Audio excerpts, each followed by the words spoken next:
Bienvenue sur Africa 24 dans cette nouvelle édition du QG News. Au sommaire de l'actualité, au Kenya, la Cour suprême annule la victoire d'Ohuru Kenyatta à l'élection présidentielle du 8 août 2017. Un nouveau scrutin devrait avoir lieu dans les 60 jours, un verdict inédit en Afrique. Le Sénégal a lancé son premier point d'échange Internet. Le pays accède ainsi à la souveraineté numérique, l'objectif étant d'atteindre l'émergence dans ce secteur. Et nous irons au Niger à la découverte d'un centre de vacances dédié au football. Il a accueilli durant toutes les grandes vacances scolaires des jeunes de 7 à 17 ans. C'est une première dans l'histoire du pays et même du continent. La Cour suprême kenyane a invalidé l'élection d'Ohuru Kenyatta et ordonné la tenue d'un nouveau scrutin dans les 60 jours. Elle dénonce des irrégularités lors de ce scrutin du 8 août 2017, un scrutin qui avait vu la réélection du président sortant Uhuru Kenyatta face à son principal adversaire Raila Odinga. C'est d'ailleurs un recours du chef de file de l'opposition qui est à l'origine de cette décision. On écoute Oumar Ba, politologue sénégalais, à ce propos.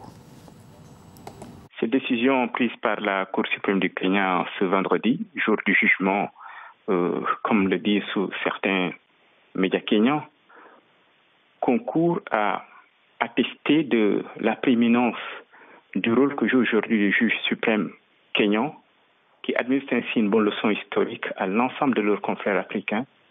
Comme quoi, en démocratie, il faut savoir avoir parfois l'audace pour faire respecter l'état de droit.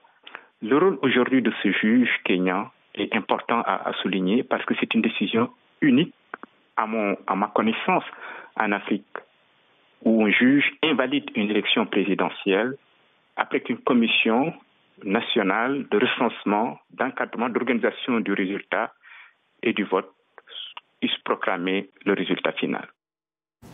C'était un moment historique pour le secteur des télécommunications sénégalais. Le pays a accédé à la souveraineté numérique avec son point d'échange Internet inauguré ce mardi 29 août. Il devra améliorer la qualité de la connexion Internet, mais également réduire le coût d'accès à Internet pour les consommateurs. Idolette Mirabel Abisso. Le Sénégal a accédé à la souveraineté numérique avec son point d'échange Internet inauguré fin août 2017 à Dakar. Ce nouveau centre de routage du trafic national va améliorer la qualité de la connexion Internet avec l'optimisation de la bande passante. Cette infrastructure va aussi réduire l'utilisation du trafic international. Nous ne serons plus à la merci du trafic international car nous avons désormais notre Internet local, ce qui constitue un gage de souveraineté numérique pour impulser un développement maîtrisé du secteur et ouvrir de nouvelles perspectives de croissance et de développement. Avec 8,6 millions de lignes Internet en mars 2017, le nouveau dispositif permettra également la réduction du coût d'accès à Internet pour les consommateurs et va favoriser l'émergence de l'économie numérique au Sénégal. Un autre avantage avec le point d'échange, c'est la rapidité d'accès au contenu, parce que le contenu est rapproché. Au lieu qu'il soit hébergé dans un serveur à l'étranger, il y a une copie même de ce contenu qui est stocké localement, qui permettra aux utilisateurs d'y accéder plus rapidement. Il y a aussi un gain de sécurité, de souveraineté, justement, parce que puisque le contenu est hébergé dans notre pays, l'accès, donc le contrôle est plus strict et plus spécifique. Par exemple, s'il y a des problèmes avec le pays qui a hébergé ce contenu-là, on sera sûr de l'avoir à portée de main. Le projet du point d'échange Internet entre dans le cadre de la stratégie nationale Sénégal numérique 2025 qui vise à développer l'économie numérique dans les 14 régions du pays. À noter que le taux de connectivité a progressé de plus de 139% depuis 2014 avec un taux de pénétration des services Internet de 57,59%. Lumière à présent sur deux applications collaboratives en vue d'améliorer les relations entre les parents d'élèves avec les écoles, mais aussi les relations entre les étudiants et les établissements. Elles ont été présentées ce mercredi 30 août à Brazzaville, découverte dans ce reportage de Deva Panzou, notre correspondant au Congo.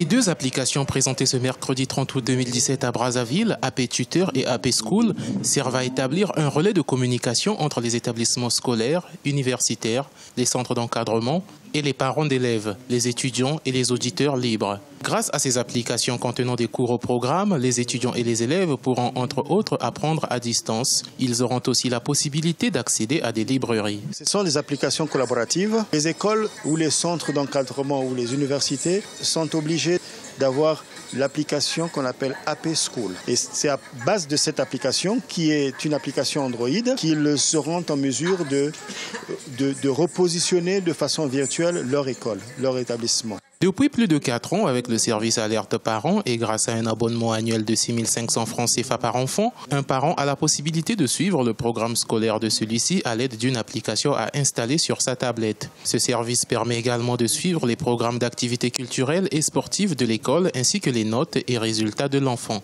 C'est vraiment avantageux quand on souscrit. On s'informe sur les programmes de l'école. Par exemple, lorsque une école a soit une animation pédagogique, parfois l'inspection, dans des programmes que les parents ne connaissent pas. On informe directement les parents et au lendemain, le parent peut garder son enfant à la maison. Lier l'éducation avec le numérique, c'est quelque chose de très important déjà.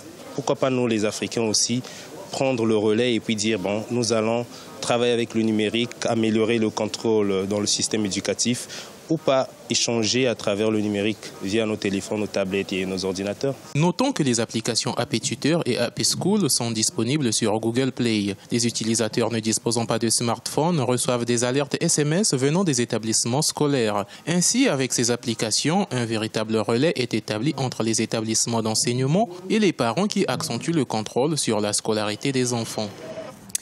Et du sport avec le camp d'entraînement pour jeunes footballeurs au Niger. Il accueille des enfants et des jeunes de 7 à 17 ans. L'objectif de ce centre était de les occuper durant les grandes vacances scolaires, mais également de découvrir de nouveaux talents. Reportage de Sadouli Mokhtar. Le développement du football à la base à travers une formation des enfants de 7 à 17 ans à Niamey au Niger.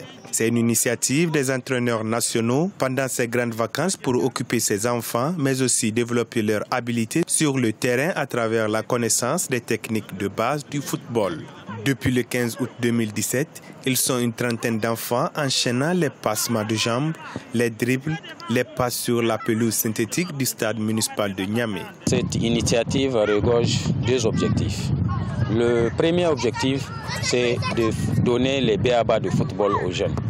Il faut qu'on initie nos jeunes dès la bas âge. Le deuxième objectif, c'est permettre aux parents de se décharger. Puisque pendant les vacances, les enfants sont là, assis à la maison, et il y a la délinquance juvénile qui va s'introduire. Donc nous permettons aux parents de nous confier leurs enfants pour qu'on puisse les entretenir pendant un temps, pour permettre aux parents de se soulager un peu. Ces footballeurs en herbe prennent part à de nombreux exercices pour développer leur habileté sur le terrain. Les enfants de 7 et 8 ans sont pris en initiation, ceux de 9, 10 et 11 ans en apprentissage, les 12, 13 et 14 ans en amélioration et les 15, 16 et 17 ans en perfectionnement. J'espère m'améliorer sur le football d'ici quelques années, donc j'ai décidé de venir ici. Et apparemment, j'ai pris une bonne décision parce que c'est un très bon cas, car on apprend à s'améliorer et puis à se connaître surtout. Je suis venu m'entraîner ici car c'est un bon cas de venir s'entraîner ici. Si je peux faire quelque chose pour les enfants, je leur dis de venir ici pour s'entraîner eux aussi. De l'avis de certains analystes, ce camp d'entraînement offrira l'opportunité de renforcer les capacités des jeunes dans la pratique footballistique à la base, de surtout être une pépinière de talent pour le Niger, un pays qui peine à s'imposer dans les compétitions internationales de haut niveau. Ce journal a été réalisé par l'ensemble de la rédaction. Merci de votre fidélité. Restez sur Africa 24 pour un nouveau rendez-vous de l'actualité.